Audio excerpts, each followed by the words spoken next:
que se me dá que as cônjuges dos muares relinchem se minha desiderata é esclarecer.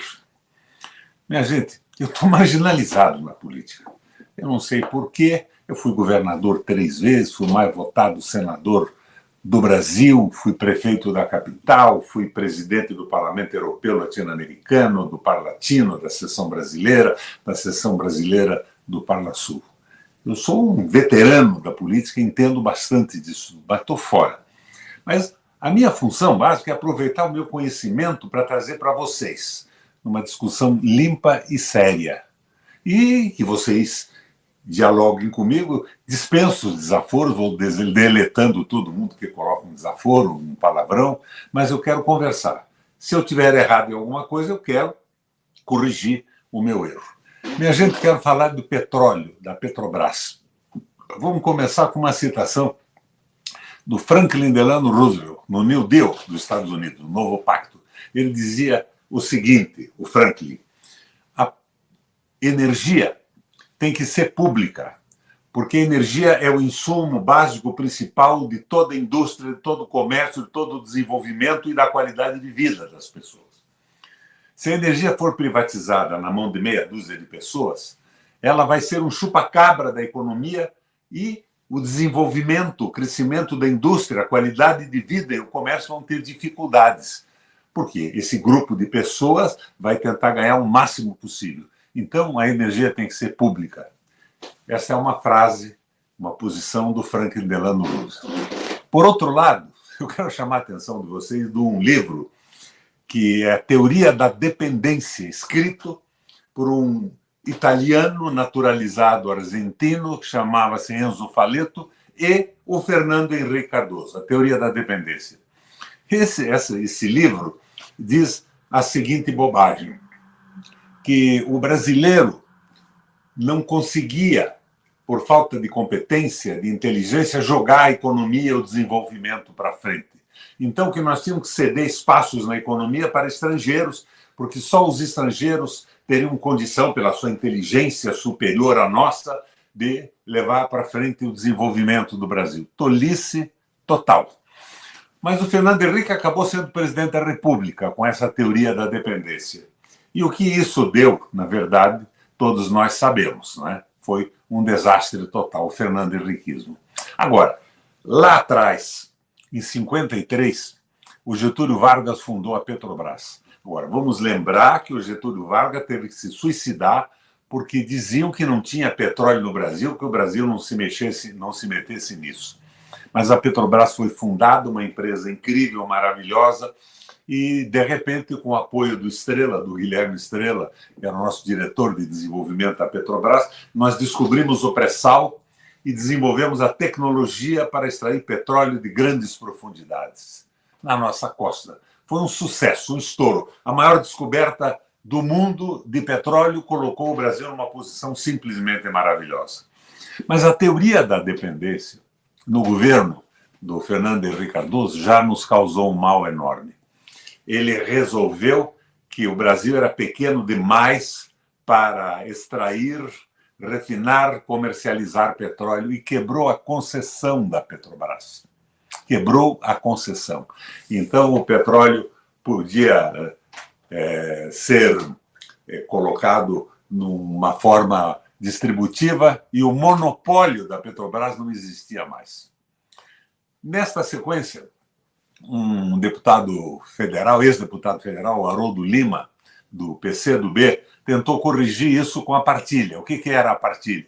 Sim, podiam colocar outras empresas na extração do petróleo, mas não concedendo tudo, porque na concessão o petróleo era de propriedade de quem tinha a concessão. Fazia dele o que queria. A partilha era diferente.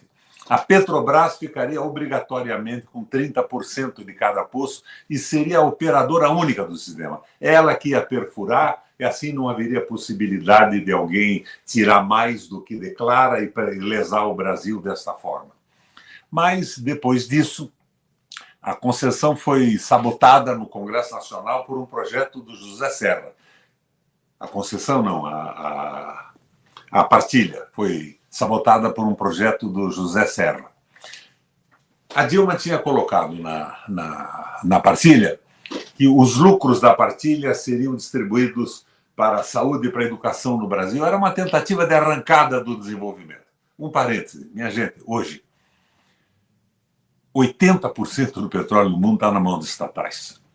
Mas a privatização é uma coisa tão tola que a França foi obrigada agora a estatizar toda a sua energia, inclusive atômica, e a Alemanha fez a mesma coisa. Não dá certo largar na mão de um grupo de pessoas o domínio do petróleo, que é uma espécie de monopólio para o consumo do país, é absolutamente necessário para o transporte, para a industrialização, para a saúde, para a iluminação, para tudo. Mas nós estamos ainda na conversa mole da privatização. Daí, o Fernando Henrique Cardoso colocou ações da Petrobras na Bolsa e vendeu uma parte, inclusive, para a Bolsa de Nova York. O Lula assume depois. E o Lula, com o Gabrielli na presidência da Petrobras, faz a mesma coisa, comete o mesmo erro. Coloca no mercado e faz um carnaval naquilo. Estamos fazendo a maior capitalização da história com as vendas das ações da Petrobras. Hoje, para os que não sabem, porque isso não é divulgado pela imprensa, a Petrobras tem apenas 34%, um pouquinho mais, um pouquinho menos, das ações da Petrobras, mas mantém ainda as ações ordinárias que, teoricamente, têm direito a voto. 66%, 67% das ações estão no mercado, foram vendidas. 40% na Bolsa de Nova York. O Lula estava convencido que bastava ao Estado ter a maioria das ações ordinárias com direito a voto e aquilo que a gente chama de golden share, aquela ação preferencial que proíbe qualquer tipo de negócio que seja danoso ao Estado. Um erro. A Petrobras acabou na Bolsa de Nova York com 40%, 27% aqui distribuído para bancos e grupos nacionais e perdeu o controle. Daí veio a história da paridade internacional de preços, que os preços tinham que ser compatíveis com os preços do mercado internacional. Ora, o petróleo sai do nosso solo, é refinado em nossas refinarias, não tem nada a ver com isso. Isso foi feito pelo Temer com a tal do parente na presidência da Petrobras. O Lula assume e diz: vou brasileirar a Petrobras. Companheiro Lula, com toda franqueza, não foi isso que você fez. Eu compreendo as pressões que você sofre, os acordos que você teve que fazer para ser candidato e nós podemos ganhar a eleição com você. Você era e ainda é a nossa esperança. Mas você não controla a Petrobras com ações ordinárias e muito menos com a golden share. E o fim da parceria de preços de importação não acabou. É uma falácia, é uma mentira. E você coloca o Prates na presidência da Petrobras. Minha gente, o Prates era consultor das empresas privadas de petróleo. Ele foi um dos caras lobistas a favor da quebra do monopólio da Petrobras. Agora, a Petrobras hoje não é mais brasileira. Se 67% são ações privadas, 40% destas ações estão na Bolsa de Nova York, não é mais brasileira. E isso abalou aquela ideia do monopólio absoluto da Petrobras. Então, vamos abrir, vamos fazer a Petrobras dividir o terreno brasileiro, inclusive o pré-sal, a costa marítima, para a extração de petróleo com outras empresas. Minha gente, 80% do petróleo do mundo está na mão das estatais. É uma coisa simplesmente desesperadora a luta pelo petróleo. Daí veio essa conversa mole de vamos renovar as energias. Agora teremos energia eólica, energia de hidrogênio, energia solar, tudo. Isso tudo são possibilidades que existem, mas que não têm a constância, a segurança do petróleo extraído, que não vai acabar nos próximos 50, 100, 200 anos. Então, nós estamos sendo ilhados nisso. Por isso que nós estamos com o preço do combustível nesse valor absurdo. Absurdo. E eu não estou dizendo para vocês que o Lula não seja 100 vezes melhor do que o Bolsonaro. Entrei na campanha dele, eu traria de novo nas mesmas circunstâncias. Mas eu não posso calar a boca, tendo a possibilidade de utilizar aqui a internet, o Twitter, o Facebook, o YouTube, para conversar com vocês. É uma conversa, minha gente. Eu tentei correr um pouco, ficou meio rápido o meu texto, o meu vídeo, mas a ideia é bater um papo com vocês. E quero dizer novamente a vocês, não quero saber de escutar desaforo. Olha o velho, o Requião, tá gagá e tal. Vão a puta que pariu. Eu estou tentando discutir, porque nós temos que ter consciência disso tudo. O Getúlio Vargas morreu porque fundou a Petrobras. Em 53, ela começou a funcionar em 54. O trabalho incrível do Guilherme Estrela, descobrindo o pré-sal e desenvolvendo a tecnologia para retirar petróleo de águas profundas, está indo por água abaixo. E pasmem os senhores, o próximo leilão que a tal da ANEEL vai fazer, a Petrobras já desistiu de participar dele. E o diretor da ANEEL já disse claramente, que bom, agora estamos mostrando que não precisamos da Petrobras para fazer um leilão de petróleo. Nós cobramos impostos baixíssimos, praticamente a metade do que nós extraímos está sendo exportada, quando devia ser refinada aqui no Brasil.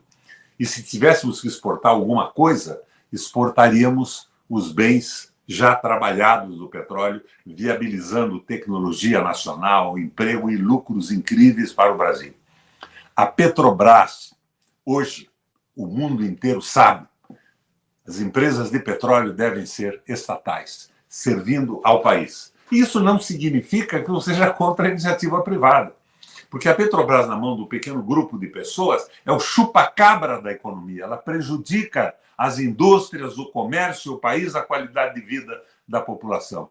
É por isso que nós não conseguimos mexer na Petrobras. O Lula faz discursos incríveis, mas foi ele que nomeou o Prats, foi ele que nomeou o Conselho de Administração. Por que não está no Conselho de Administração o Hildo Sauer, o Guilherme Estrela, esses campeões que levantaram a Petrobras com descobertas e boa administração? Nós estamos vendo o Lula emparedado. E esse meu discurso de esclarecimento tem essa intenção.